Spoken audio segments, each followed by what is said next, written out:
করছি hello everybody, আসসালামু আলাইকুম। কি ভাবতেছেন আমরা দিন পঞ্জিকাকে ইস্ত্রি করছি? তেমন কিছুই না, মজা করলাম। এটা আসলে লাগানো ছিল না। আপনি বলেন তো এই দিন পঞ্জিকার ইংরেজি কি? নিশ্চয়ই বলবেন ক্যালেন্ডার।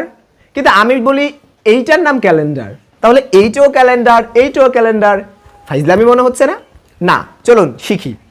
মূলত CALENDAR এই ক্যালেন্ডার অর্থ হচ্ছে আমাদের দিন পঞ্জিকা, ঠিক আছে। আর CALENDER এই ক্যালেন্ডার অর্থ হচ্ছে আমাদের ইস্ত্রি মেশিন। ওকে, আর একটা জিনিস একটু সুন্দর করে দেখাই, সেটা হচ্ছে কাছে আসো। এইখানে হচ্ছে এখনো জানুয়ারির ক্যালেন্ডার আছে এখানে, তার মানে আমাদের এখানে জানুয়ারির পৃষ্ঠাটাই শুরুতে আছে। তার মানে আমরা জানুয়ারিতে শুরু করেছিলাম, কিন্তু আর এরপর কখনো ক্যালেন্ডার দেখার সুযোগই পাইনি।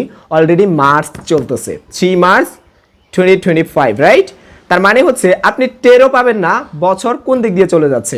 একদিন অপচয় করলেন তো জীবন থেকে গুরুত্বপূর্ণ অনেক কিছু হারিয়ে গেল। প্রত্যেকটা সেকেন্ড কাজে লাগান। এরকম আরো ইনফরমেটিভ ভিডিও পেতে আমাদেরকে লাইক, কমেন্ট, শেয়ার এন্ড কি করতে হবে? সাবস্ক্রাইব। Bye bye.